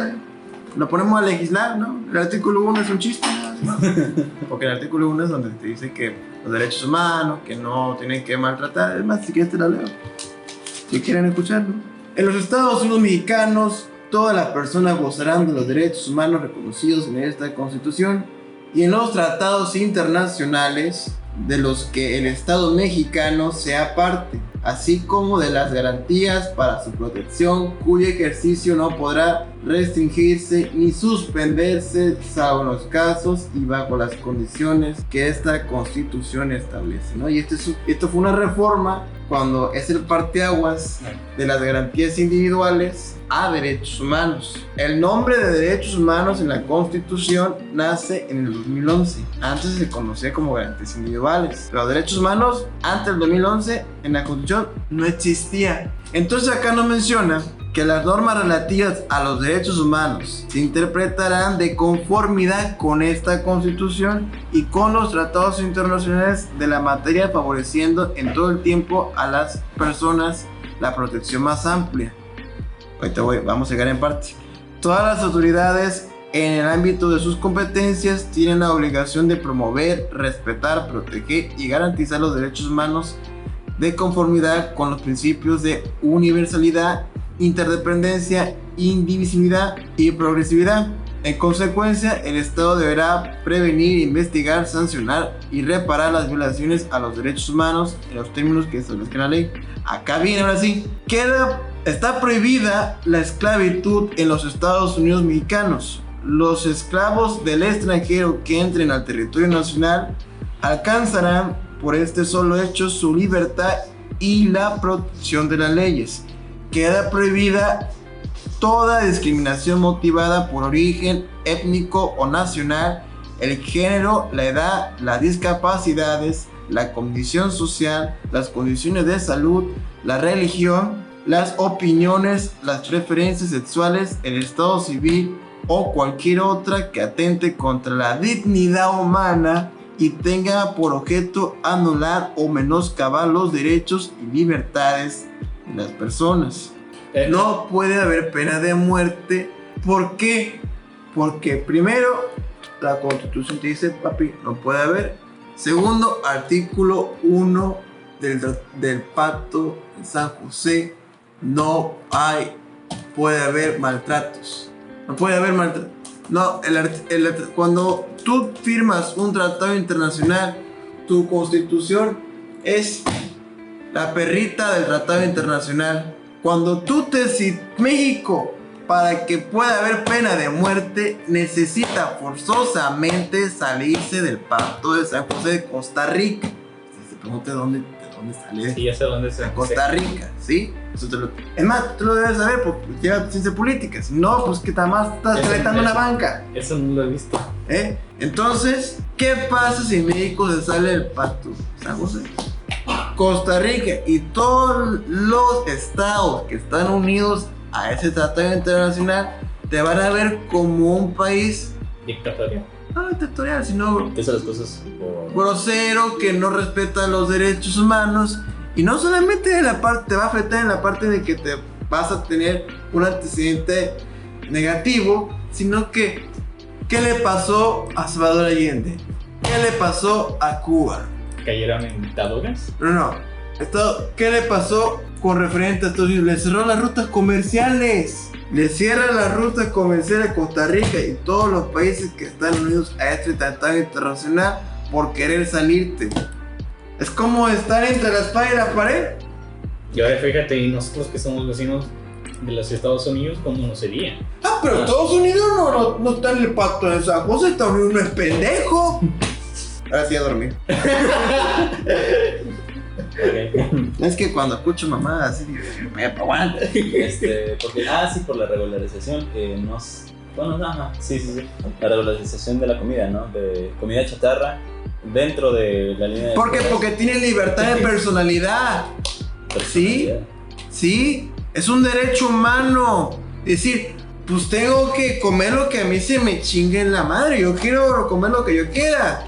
No me tienes por qué tú limitar a tener ese albedrío al comer por tus huevos, vaya. Estás violando un derecho humano ahí, Carlos. Tienes que preguntarte qué son los derechos humanos. Un chiste, no. ¿Cuáles son los derechos humanos? O sea, los derechos fundamentales. ¿Sí? En la Declaración Universal de los Derechos Humanos, ¿cuáles se establecen? Bueno, este. O sea, ahí, si estás de plano eliminado, estás violando un derecho humano, Carlos. No puedes hacer. Por eso yo digo regular. Y eliminar pues sería más como se van a lo ilegal. No, porque si de plano fuera así de eliminar, no hay cigarros, no hay alcohol. Y es peor porque se vuelve ilegal y ahí no hay control del Estado. ¿Sí me entiendes? No hay cigarro, no hay alcohol, no hay... Por eso se hizo lo de que los 2 sellos, pero no te lo están quitando. Sí. ¿Sí me entiendes? No, pues no hay forloco. Por eso es importante analizar la tesis de jurisprudencia, la Carta Magna y los tratados internacionales. Ya, bueno. De hecho, Hans Kelsen habla sobre eso. En la pirámide de Kelsen, si quieres puedes buscarlo. Te aparece en Google. De hecho, creo que te va a aparecer abajo el Tratado Internacional y arriba la Constitución. Pero con lo que Hans Kelsen, porque Hans Kelsen te hace desde muchos años. Sí, las resoluciones supremas hasta abajo y hasta arriba. Pero cuando cuando tú firmas un tratado internacional, tú eres la perrita. Le pasó a Chile en el antecedente de la última tentación de Cristo, no sé si hasta buscarlo, fue en 1988, creo que estaba Pinochet, de que tuvieron que eliminar la película, pero en la constitución de Chile era retrógrada al tratado internacional en el que estaba metido. Y entonces lo que pasó fue que se fue hasta la Corte Interamericana y tuvieron que reformar el artículo de la Carta Magna de Chile para que hasta tiempo después se pudieran transmitir la película de la última tentación de Cristo. Es una película de Martin Scorsese. Además que esa película tuvo mucha visualización porque, de hecho, te la recomiendo y ni la han visto. Porque ven a un Jesús humano y el Papa Juan Pablo II, la Madre Teresa de Calcuta la tacharon de blasfemia. E incluso en los cines de Francia y otros trataban de quemar los cines por considerarlo como una blasfemia tal. ¿Sí? Creo que está, puede buscarlo como, pone el caso de la última tentación de Cristo de Chile. Y te da todo el antecedente. O sea, tú tienes una constitución que viola un derecho humano. Pero este derecho humano es porque tú estás metido a un tratado internacional que lo respeta, ¿no? Porque puedes que violes un derecho humano, pero no estés en ningún tratado internacional, pues no hay pedo, ¿no? Por eso Estados Unidos no es pendejo. ¿Me entiendes? Dice, el caso Olmedo Bustos y otros... Olmedo Bustos, ya me acordé. Olmedo Bustos y... ¿qué? Fue una sentencia dictada por la Corte Interamericana de Derechos Humanos, la cual debía resolver acerca si hubo violación por parte de Chile respecto a los artículos 2 y 13 de la Convención Americana de Derechos Humanos. Ándale, a eso me he dicho. Sí, fue porque es que la película sí se había transmitido, pero luego un grupo religioso le dijo, no, pues ¿sabes qué? No. De hecho, yo expuse de ese tema. Tengo hasta la exposición por si la quieren llegar a ver. Y la maestra me la aplaudió muy bonito. No, la verdad, para estos temas, lo que me encanta es que cada uno esté especializado, o sea, cada uno es estudiante de otra disciplina, ¿no? Porque si no menciono esto, Carlos se va de largo de que sí, hay que eliminarlos, a huevo, ¿quién chingue su madre? Y si no me levanto yo a escuchar tanta mierda, digo, pues se va y se sigue, y el podcast es una mierda, se transforma en una mierda, está tan bonito que iba quedando para que salga como tu mamá.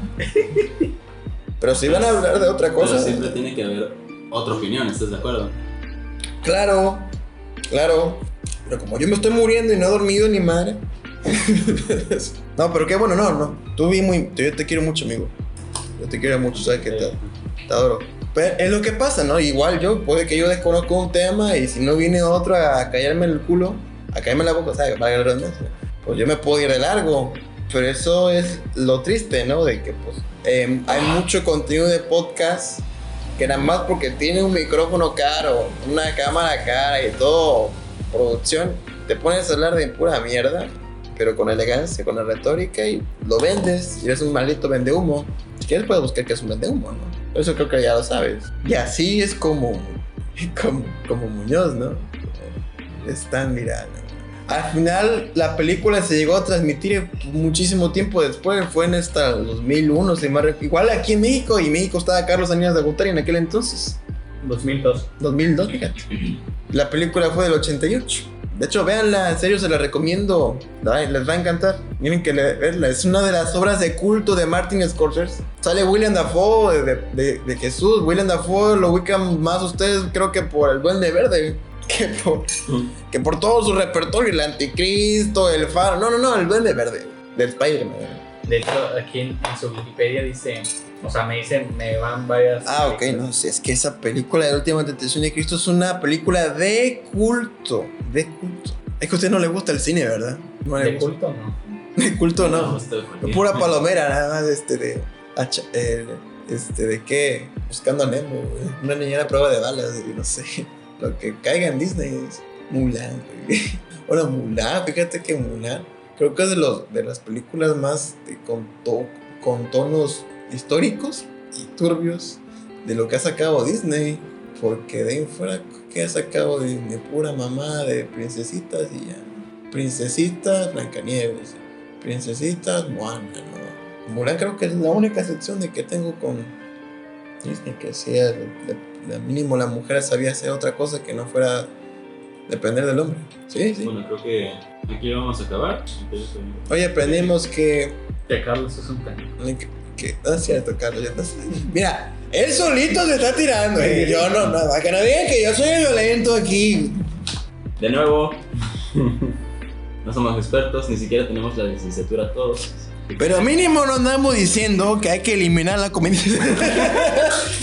No es cierto, Carlos. Todos aquí hemos puesto nuestro granito de arena. Todos aquí hemos puesto nuestro granito de arena de lo que consideramos pertinente en cuanto al tema que estamos hablando. Hemos hecho lo mejor y cada quien ha dado su aporte bonito en estos temas pertinentes a la educación.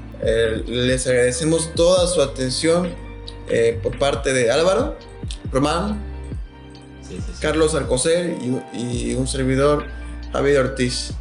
¿Algo que quieras agregar, Álvaro? O opinar, o si una quieren conclusión. contarnos algo, si quieren decir, no, tú estás mal por esto y esto y esto. O si quieren fundarnos. Que sea en formato APA, por favor. No, sí citen sus fuentes, sí digan, no, pues tú estás mal por esto, esto y esto y esto y esto, pero citan. O sea, quizás como nosotros. Sí, no caer en un discurso radical, ¿no? Sí, no eliminar la comida. O mira, si quieren pueden hacer un discurso con mucha furia, pero... Citado, papi. ¿De dónde sacan? No nos salgan con Miami, me lo confirmó, por favor. Por favor. O un TikTok comedor. O si lo sacaran de un TikTok, de plano ya no escuchen este podcast. O sea, de plano, tú deberías estar escuchando a Diego Rosarín, a Chumel Torres. Aquí no es Chumel Torres. Y pues seguramente nos faltaron varios puntos de vista, como el de Eusebio, o el de Eusebio. Alguien que sí debería estar aquí, que es Algún docente especializado. algún docente, alguna persona especializada en la educación general, ¿no? Pero pues ya será para... Hubiéramos invitado al COVID, de filosofía. ¿A Nicolás? Ajá, Nicolás. Ah, pues hay que inventarlo otro día. Que venga. Para la historia, ¿no? Nada más va a mandar la madre y también y va a venir. Y y ya, sí, nos faltan varios puntos de vista porque nos faltan muchos puntos de vista y muchas cosas. Porque la verdad no estudiamos, ¿no? O sea, Cada quien leyó. o sea, sí tenemos, entre todos hacemos como, ¿qué? 15 artículos y ya, ¿no? De un tema que ha llevado miles de años, ¿no? Y no podemos abarcar todo. No, pero la verdad, lo que sí ya hablando seriamente, es que lo que aportamos sí fue muy interesante. O sea, muy interesante y en parte a veces la gente, o sea, está ahí, pero no lo vemos. O sea, son cosas que están ahí, pero no las llegamos a pensar profundamente y creo que después de este podcast, y espero, haya concientizado a más de una persona de los temas que tocamos, porque a mí cuando lo llegué a estudiar en profundidad dije, no puede ser. O sea, porque nunca he abierto los ojos, ¿no? En cuanto a estos temas de educación, ¿no? Cuando mencionamos de llegamos a los vicios que uno no llega a ver, ¿no? Que realmente sí hay un programa, hay una planeación y no hay que caer en discursos radicales de que la culpa es del gobierno, así sencillamente, ¿no? Tener la imparcialidad al hablar, de ver distintos puntos de vista y si vamos a caer en un discurso de odio, saber por qué llegamos hasta este discurso de odio, ¿no? Los porqués y el saber de dónde es, ponerse a pensar, sacar juicios de valor, son muchas cosas que hacen hermosa a esta vida, a estas disciplinas de las ciencias sociales, en el caso particular de la pedagogía.